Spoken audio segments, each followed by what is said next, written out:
Menos uno.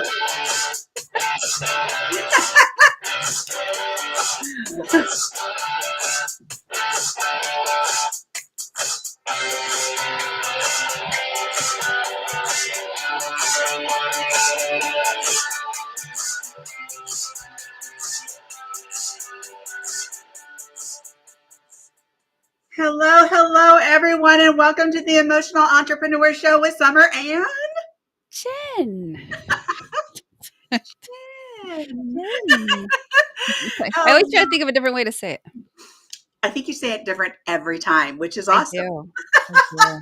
You got flair. Right. She keeps us on our toes. So welcome everybody to the Emotional Entrepreneur Show, where we are hanging out with you every Tuesday. Hey, Mike. Nice to see you out there. Hey. Invite your friends. Today we're going to be talking about cross-generational mentorship for innovation. Now, our question is, what's the key? What is the key to unlocking groundbreaking innovation that lies in the untapped wisdom of your team? What is that? What is cross-generational mentorship? How can this help your team, your company become more successful and really scale? Why is this different? We're going to talk about some of these things today. Hey, Bibiana, nice to see you out there as well. Hey. Invite your friends. We're going to talk about why this is so important, not just for the company, but also for the employee, those that work for the organization or the company, because this is about everybody participating, everybody being actively involved in making changes that will really count, that really matter, that really will open up your passion, your purpose, your impact, who you work for, and really help really kind of bring the folks that maybe own the company or the organization together with those that work for them and really make it someplace that's special and unique and really cohesive and really aligned with the mission, because you're able to talk about it more, you're able to break down those communication silos, you're able to be more innovative. There's so many ways that this particular subject, this particular, what would you call it? Not ideation, but this whole idea of and practice of cross-generational mentorship, why it's so important. Jen? Yep. I love this because it's like it always comes down to like, how do we make things better? How do we make things better between management and all the different levels of people in the workforce? How do we get along better? How do we I think back to when I was working in corporate, and then even in a privately owned company.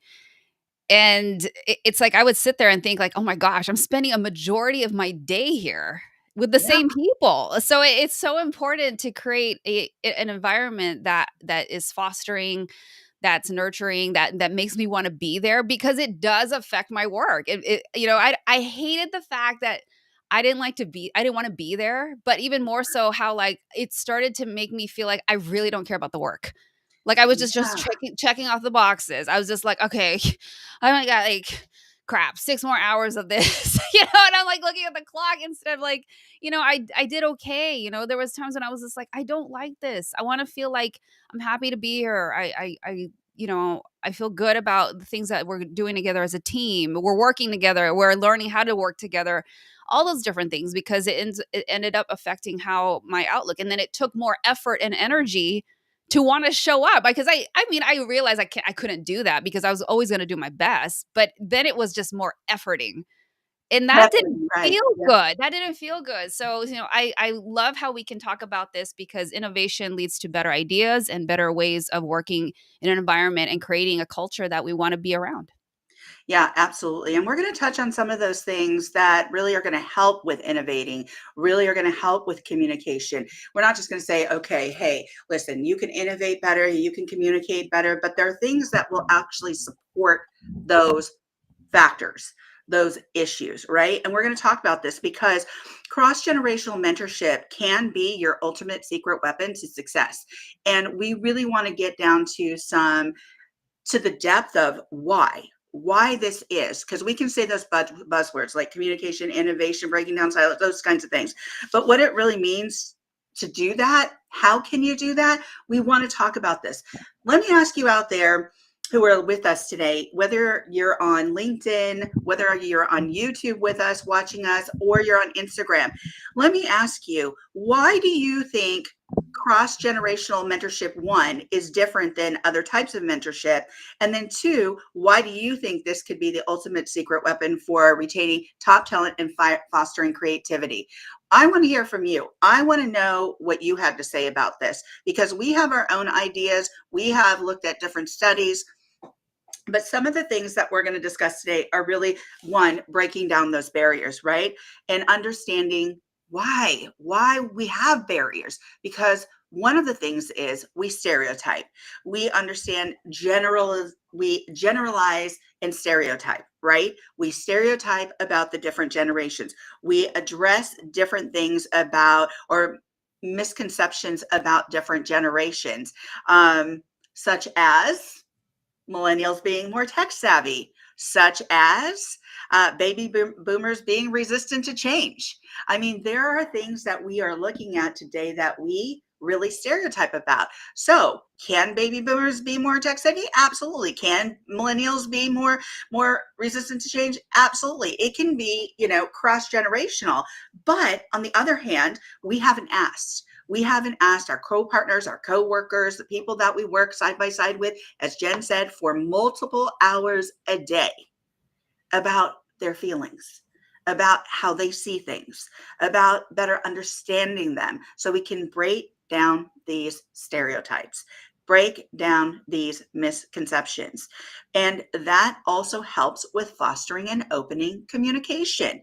That in itself, by being interested, by leaning in, by asking questions, sharing and encouraging, by sharing knowledge, these are the things that are going to help really break down those silos and break down those barriers. Jen? Yeah, I was gonna add too, I think part of the reason why we don't ask is because we're not taught to do that, right? Good. Like, how many times have you heard, conversations where like, "Oh, do you ever talk to your coworkers or do you know anything about them?" And people are like, "No, I actually never had a conversation with so and so, with Susie, down she's like 2 cubicles over." You just kinda say hi and bye, and you're just in passing. But you go in and you're taught what you're supposed to do, or you're given your task and responsibilities or whatnot, but it isn't like part of the job description to like, okay, and then you're gonna make sure you go around and introduce yourself. Like, especially if there isn't some kind of quote unquote formal way of doing that or introduction, you're kind of left to yourself, your own devices to be like, hey, I'm so and so, or you're waiting for somebody that works there to come up to you and introduce themselves. Like a lot of times, and I've been in different environments where it happened and it didn't happen. Especially Yeah, if it was a bigger company, it's like there is nothing that really formalizes, like, how you meet other people and how you start to form, like, okay, who's gonna be my lunch buddy? Like, who's gonna be the person I can trust in this? We're not taught that. So if we're right, not even taught these basic things of how to be introduced to somebody else, or who to, you gotta figure out how to find your work friends, forget about trying to like, hey, you know what? Let me break down these silos and find out what George over there, he looks like he's a grandpa. Like, what right. does he think about, millennials? It's just not gonna happen. And so it's interesting that, you know what, this is why it doesn't happen, because we're not even taught how to have these conversations outside of the actual work responsibilities. Yeah, I like that, Jen. We are not taught. And I think also personality plays a part in that too, whether we're gregarious, whether we're shy, whether we're, it can limit also sometimes how we're perceived, right? Well, Right. this person doesn't want to talk. This person doesn't want to engage, but they might be initially shy because they're new to the environment, right? They Right. don't know the process. But if we don't ask questions, if we don't cue in to their emotions or what could be, or clarify how they might be feeling about something, or offering some assistance or some support, or being mutually respectful or empathic, those things will get in the way and build those silos, build those barriers. I want to read some of the comments here because there's some good ones. Bibiana says, I think communicating where and how people communicate is important. This begins with perspectives and experiences. It blows my mind that Gen Beta will never know a world without electronic devices. She also says, I think those questions always make most of us feel like the new kid in the class, awkward. Right, exactly. So sometimes we do feel awkward. And imagine this. Imagine this. You are a younger person. Imagine that you've been through COVID and you haven't really, you graduated from high school at home. You the world was shut down. You went through all these different phases where you were a little bit more isolated, and now you're being asked to go out into the world and work in this workforce where you've never been. You've never experienced a system and how to function within that system in regards to a workplace. Imagine that. Imagine just how isolating that in itself can be. And to me, that will quickly build up silos if we don't have a process in place to break that down, to help the other, whether or not it's our younger folks, whether or not it's our older folks who are more reserved, potentially. I'm not saying everybody, but more reserved. They already have the wisdom, the knowledge. Maybe we're in a position where we think that this is the norm and this is the way it should go. And so we're not going to change. One example of this is yesterday, Trump signed an order for government workers to go back to work. Oh my gosh, girl. I saw that live, I mean, on TV. Yeah. I immediately thought of you and Glenn. Mhm. Immediately, and I was like this, with him and his fat markers. Yeah, right? And I was just like, Yeah,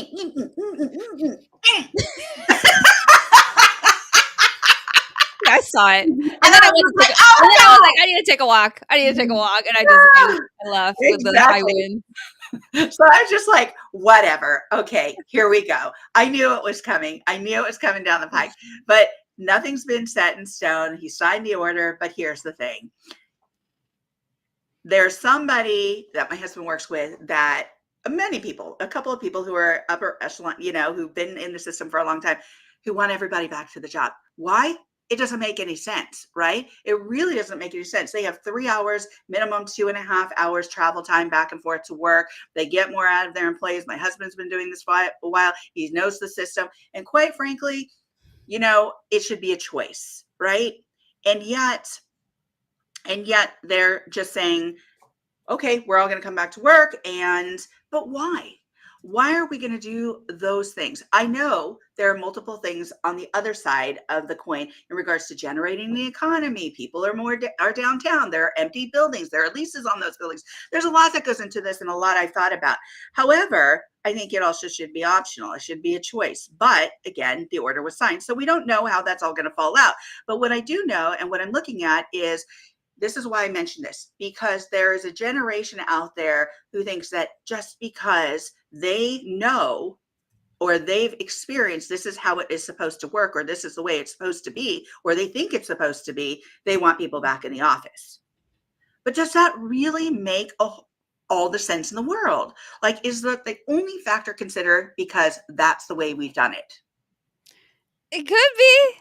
I have to I would also guess that a part of it is a control thing. I wanna make sure people Yeah, are doing what they're supposed to be doing, and I'm like I mean, I have no idea. I've been remote forever, and I'm yeah, kind of like, "Well, go look at the numbers. Did they right. really drop that bad when people were not there? Did the revenue and profits drop? Like, or is it really that you just want everybody back because that, like you said, that's how it's been, but where is the innovation in that? Like, because I know, like, if it was me and I got the marching orders to come back, I would be pissed.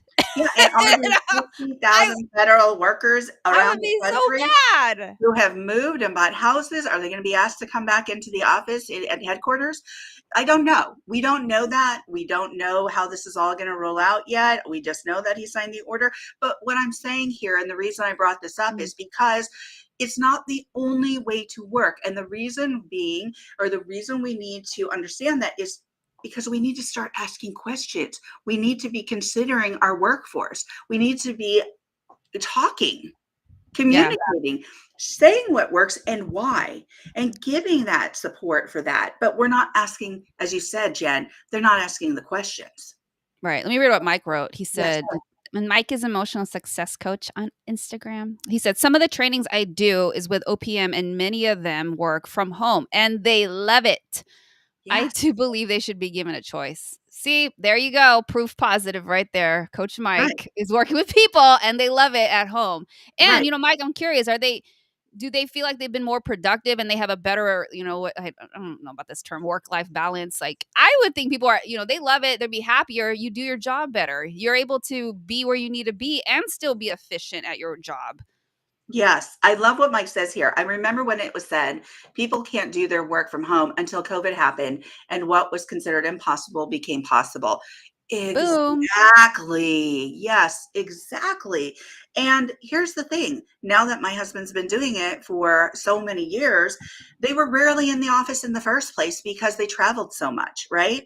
Right. But it's like, and so we had these many times empty buildings because they weren't even there because they were on the road.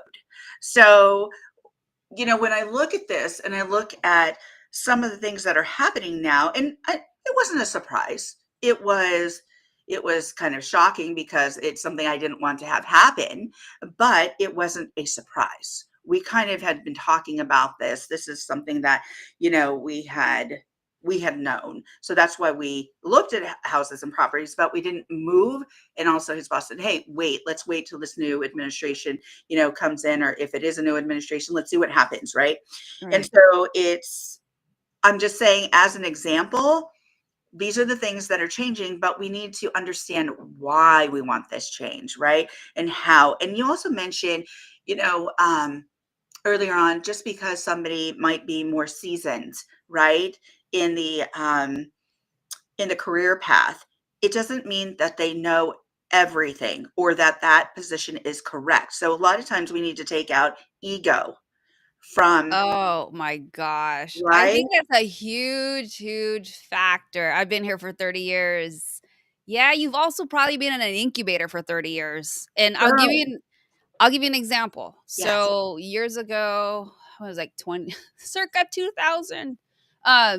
I worked for GTE that became Verizon, and I had just finished college, and then I was going to a design school.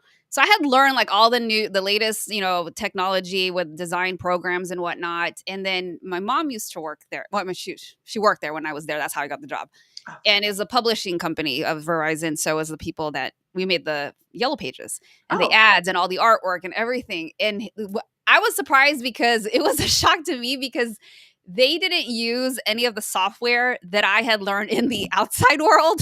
And I was yeah. like, what is this program? It would drove me nuts because it was so antiquated. And come to find out, it was a proprietary software that they had developed internally. It sucked, and it wasn't up to date with what was out there in the real world, and then I couldn't use it, but I had a different role. I had a more technical role, troubleshooting the files and digital stuff, and I remember that they decided to switch the system, and so they had been using this thing for over a decade or something, and now everybody had this huge learning curve trying to learn the new program. There was a program called Quark Express back then before Adobe came out with InDesign, and my gosh, it was, and then nobody knew the Microsoft Office suite. Oh, And it was nuts because that's what it showed me. I was like, they have been in this incubator for so long that nobody was incentivized to learn programs that were being used in the regular world. And I yeah. can't I, and so these were people like in their 30s, 40s, 50s. Some of them they're like, they were asking me, like, what should I do? I'm like, go to like a junior college and start taking these adult night classes or something, because you need to get familiar with this. And thank God they did, because a few years later there was a massive layoff it was kind of like we knew it was coming down the road, and Yeah. massive layoffs throughout the departments. And thank God those people had learned those Microsoft Office skills, because then they were able to find other jobs. But I thought to myself, if they had not innovated and changed and learned those things, they would have been so SOL. So Yeah, it's like things like absolutely. that where you're just like, "Oh, well, this is how we've done it." It's like, yeah, but if you're not looking at what's happening in the outside world, and if you're not looking at what's changing, and you're so hell bent on this is how we've done it and this is our internal proprietary software, not only are you doing your company a disservice, you're doing your people a disservice, because not everybody may not stay. And if they want to go somewhere or even just improve, like, how are they going to compete with your competitors? If Yeah. you're already starting them behind the 8 ball where they don't even know what the software is, that everybody else is using. So then, thank goodness for open source and open office and all that stuff, but that was later on. But that's an example where I've seen like, okay, you think you're all cool because you have your own stuff, but you're Yeah. behind. You're behind. Absolutely. Such good examples, Jen. I want to read some of the comments and then I want to get back to a couple of things I want to point out too. Bibiana says, oh, wait. Mike says, OPM is the Office of Personnel Management, a government agency. Yes, I'm aware. And yes, so Mike does some work for OPM. So he gets to see some of the things that are happening within that system, right? And he gets to talk to people within that system, which is really important because from private sector to governments to local governments to nonprofit, there are changes, but we look a lot of times to the government to see what's happening, as their model. What is going to be the new administration's model or expectations, right? And so people look at that and go, is that something we need to adopt? Is that something that's important? Is that something that's going to correlate with, how we function as a business or how we interpret or incorporate or, integrate with the government, right? So there's a lot of different influences that the government has on our private sector as well. Bibiana says, I remember how much cleaner the air was during COVID. The environmental impact of working remote is real in that way as well. And Mike says, yes. And then Bibiana says, more than a Mm. few people have commented to me that workers don't need middle managers or a giant workspace. So part of this might be control, but I think it's also related to real estate. It is absolutely related to real estate. If you go to any of these big cities and governments, you look at these governmental buildings, many of them are very empty. And it's because we have been working from home. As a result of that, people aren't downtown.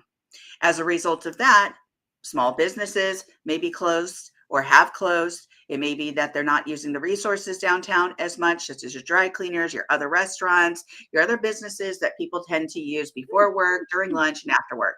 So there is a huge influence in regards to, hey, Paul, there's a huge influence in relation to why somebody or why the government might want workers back in the city. Trump says Trump new order regarding government remote workers does state the order does give agencies some flexibility, noting that the department and agency heads can make exemptions they deem necessary. And that is true. However, right now, each department is trying to figure out what that means because that can change day to day. Right now, it's being said that the people who work remotely or have bought houses out in the other states or other areas that aren't at headquarters, potentially they're going to look at the federal buildings right there. So maybe they can report to work at those federal buildings.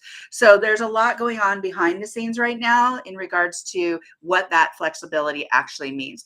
Paul also says, so this may mean some flexibility. You're right, Paul. It may mean that. But I think right now, all these government, and my husband just had a meeting with his whole department this morning. It was an emergency meeting about the orders. So yeah, so I it gotta was, be flexible, but you guys gotta come back to the West Coast. I know it's really interesting when you get the kind of behind the scenes stuff and what's going on and what kind of meetings are being had out there, and all these SESs who, if you know what the government system is, you work at a GS level, but then you have an SES who's an upper management, and they're not necessarily within that GS, that general schedule anymore. And so what happens is they already knew it was coming down, right? And so that's why there were all these conversations, and that's why we had stayed put. But anyway, sorry to get off topic, but those are the things and the ideas that we bring into the show because there are changes and influences that will also influence how we work as a team, how we co-create, how we co-communicate, right? And so I think breaking down those barriers is essential, starting at the very beginning sometimes, and just starting with recognizing your own emotions as you go into work, as you identify your emotions, being able to put a name to them. And I say this because if you can't identify your own emotions, then it's hard to even ask somebody about theirs. How are they feeling? How are Right. you doing today? Are you okay?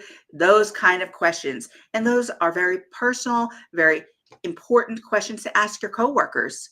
You want to do check-ins with your coworkers to kind of understand how they're feeling, one, two, where they're coming from, how they're functioning for that day, how you can help them bridge gaps, how you can help support them, and being more respectful and empathic. So if you can't identify how you're functioning or your framework or your emotions, it's going to be really hard to ask simple questions. The next part of that Right. is, and I wanted to go back to something too that you had said, Jen, about, when you're working in a system and it's been that way for a long time, you saw that happen in education when we went through COVID. A lot of teachers, a lot of people, older teachers who had been in the system for a long time, and then they had to start integrating the whole technical aspect into teaching kids from a distance. A lot of them, they were like, I got to quit. I'm not going to take this Right. on. And so if you can help yourself and support yourself in learning new systems and learning new approaches, talking about innovation with your coworkers, whether that be a boomer to a Gen Z, do it. I remember when I got out of school, I had went to Berkeley, and I had one of those little Magnavox, printer typewriter things with the little screens. Some of my friends had, very few had like Apple computers, very few, or IBM. It just wasn't nearly as prevalent because the technology wasn't there. It was extremely Right. expensive. Just this little Magnavox thing I had was like 900, 800, 900 bucks, right? Because it was like an all-in-one. And I was just like, holy crud, right? But when I got out of school, I remember going into jobs going, oh my gosh, I need more computer skills. And what I did was I did exactly what you said. I went to night school. And I had already got my degree and I already thought, oh gosh, I know this, I know that. But I knew that to reduce my angst and to better understand computer systems, I needed to go learn DOS. I needed to go learn about a floppy disk. I needed to go, just the simple things so I could function through a computer and understand what it meant. So when I went to go apply for jobs, even if they had their own systems, I wasn't afraid. Yeah, I remember when the floppy disk was 5 5 inches. inches, and then it went down to 3, and then it would like, It was like and then it got reduced to the small 3 by 3, and will you believe that that little floppy disk, the 3-inch one, only held 1.3 megabytes of information. You can't even take pictures that small, like, it's so crazy that our entire, like, essays or, you know, my papers on World War II history were on a floppy. I know, it was so crazy. It was crazy. Remember dial-up? And then, like, we went through a word processor. Yes, Paul, the word processor, the Magnavox word processor. Oh Oh my my, gosh, WordPerfect 6.0. that's right. Oh my God, it was so crazy.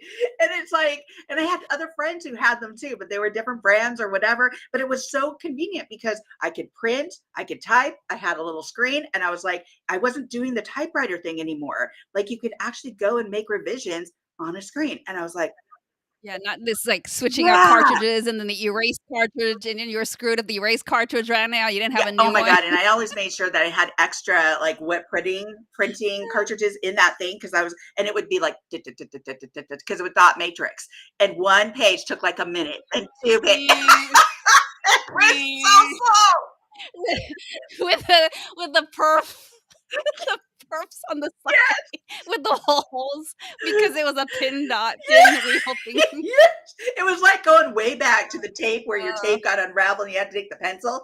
Oh my god. I mean, what's funny is I don't even print anything oh, you now. don't print anything now? Oh my god, No, yeah, I still love no, printing because I need a hard very rare, copy and a very digital rare. copy. Okay, so Mike says, "I think we should truly talk with people, as you and Jen have said, get that important feedback." And Paul says, "Word processor." Exactly, Paul. Thank you, guys. This is so important. This discussion is so important because there's so many things that we could actually look at here in regards to breaking down these barriers, how we do that, understanding, not stereotyping, asking questions, harnessing unique strengths. How are we doing that? How are we recognizing generational superpowers? What does that mean? What are some unique skills that the generations have been taught that maybe we've overlooked from generation to generation? Are we asking about those super skills? Are we recognizing those super skills? Are we fluent in those super skills? How can we become more fluent, right? And so I'd like to see more of that peer-to-peer learning, that peer-to-peer communication. And how do we do that? By breaking down the silos, by really getting to the questions, by opening up that communication, by breaking down those stereotypes, by getting rid of the ego. And this is why cross-generational mentorship, at least core mentorship solutions, is so important, because we're doing exactly this. We're doing, and we could cover Right. more, but it looks like we've reached our time. Bibiana says, technology is definitely a way to connect people. Whenever anyone has a comment in all caps, I've got a pretty good idea where we're at. Yeah. Oh my God. I always remember this scene in one of these movies. I think it was called Santa Claus or something. And the guy, one of the elves, is like writing in all caps, and his wife goes, honey, you don't always need to write in all caps. I get the urgency. Oh my gosh.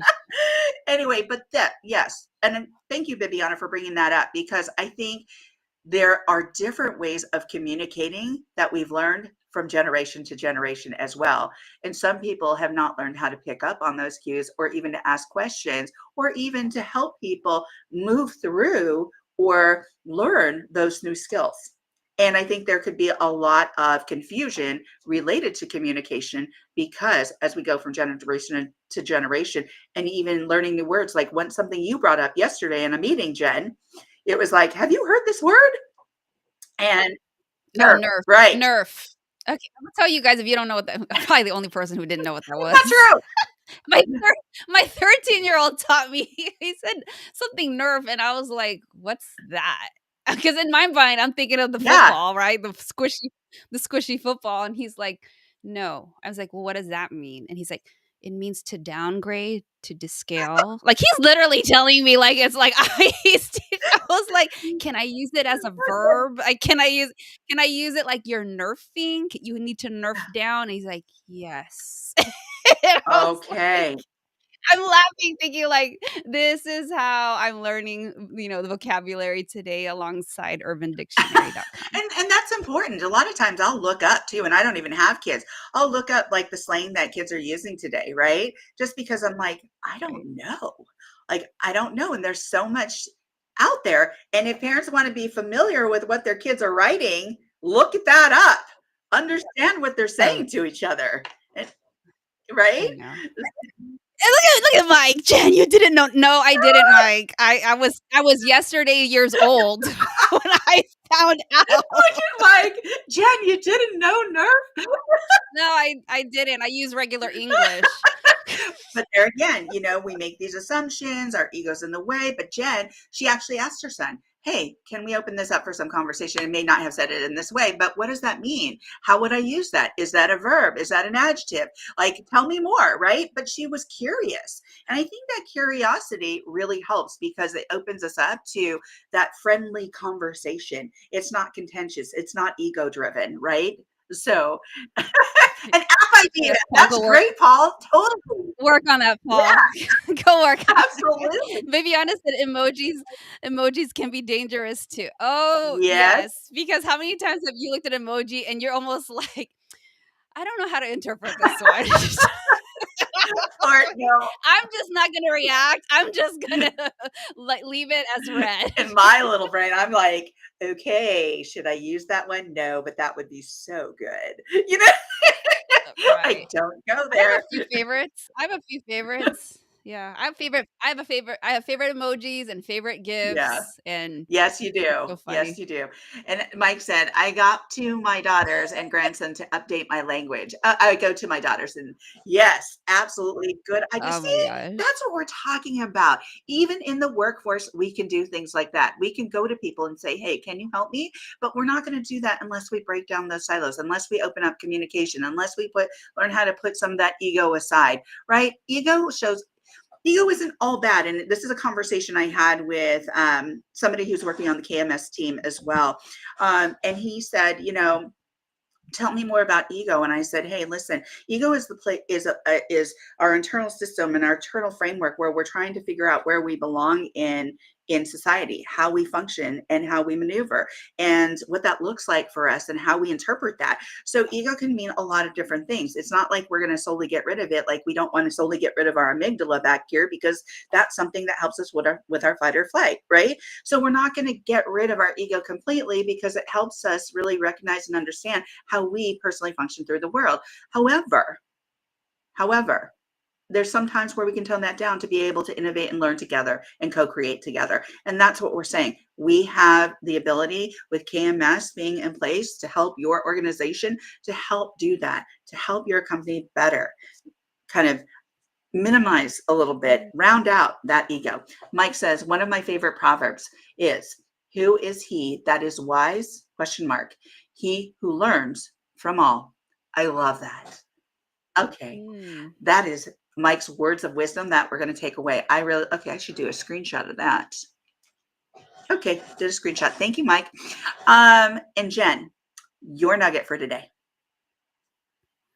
My nugget is, especially if you're in a work environment and if you can identify somebody that you constantly judge, I want to encourage you to find out, like, well, what is it that I can learn from that person? I think when we have these interesting situations come up where, we're feeling some kind of agitation, some kind of anxiousness around it, it's an opportunity for us to learn. So if there's somebody, let's say you're a millennial or a Gen Z, and then there's somebody that's a, baby boomer, even a Gen X, or what is it that irritates you? But then can you flip it and ask yourself, like, what is it that I can learn from that?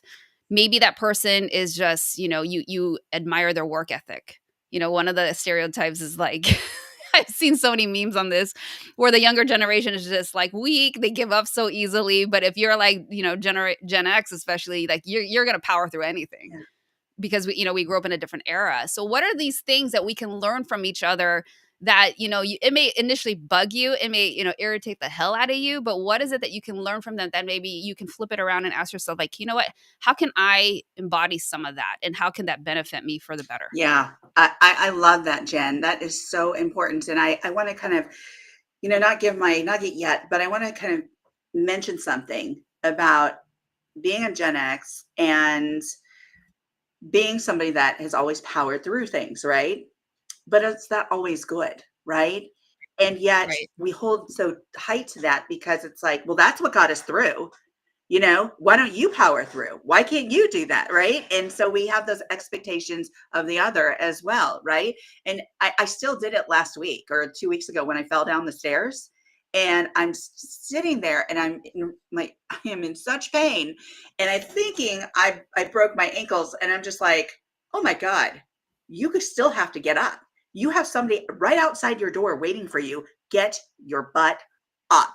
And I was like, all right, I'm going to power through this, and I'm not going to let anybody see that I Mm. am really hurt, and I'm just going to go out there.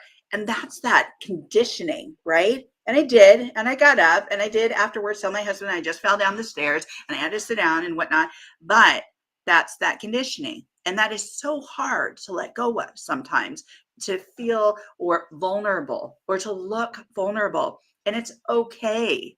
It is okay. So my nugget would be, as I mentioned earlier, identify your own feelings. Identify as you're going into work, before you're going to work, how you're feeling for the day. Really put a name to that. And then as you're going through your day, ask other people how they're doing, how they're feeling, because I think that's a good place to start. It's a good place to open up conversation. It's a great, yes, Mike, I fell down the stairs Again. again. She tells me, and I'm like, oh Second my time. gosh. Second time. Trying to multitask as I go down the stairs. I'm on the phone. I'm looking in front of me, and I'm running like a wild woman. And boom, missteps. So yeah, sometimes we need to pause. Take a pause and, Right. and don't multitask while you're going downstairs. Oh my So gosh. that Yeah. would be my nugget for today, is just make it simple. Start simple. And that simple thing is check yourself, understand what your emotion is, put a name to it, and ask others how they're feeling that day as well. I think that's a great place to start. Any last words, Jen? All Nope. right. I'm All right. good. This is great. Thank you guys for Ah, being here. So wonderful to see you yes. all. So fun. Always a fun time with you all. And we really enjoy being here every Tuesday with you. Please join us as we have a new topic that we discuss every week. If there's something that you find interesting that you would like us to talk about and bring up and address, please drop it in the comments in the DMs. We would love to be able to support you as well through your day, through your work. And with that said, you know how we do this. We dance this out. Oh, and Mike Yeah. says no more stairs for you. That's right. Great discussion, No. great input, great comments. Thanks, everyone. Thank you for being here. Take care. Thank you, Jen. Thanks for being here, Tiffany. Good to Yeah. see you. Take care, everyone. Woo! Bye, everyone. Thank you so much.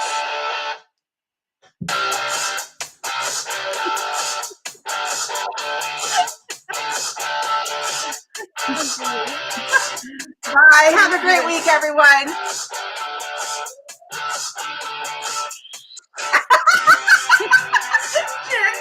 Jen.